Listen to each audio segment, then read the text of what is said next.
हमने पहली बार टाइगर को इतना करीब से देखा और मिंसा तो डर गई थी।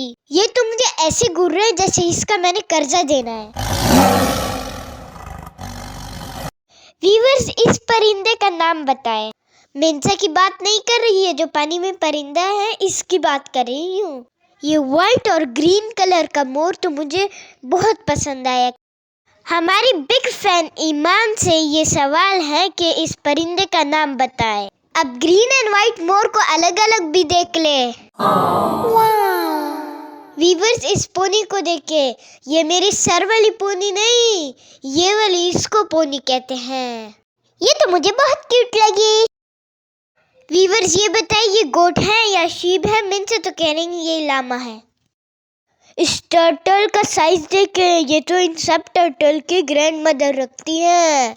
ये तो मुझे कुछ कह रहे हैं लेकिन समझ नहीं आ रही मुझे कि ये क्या कह रहा है।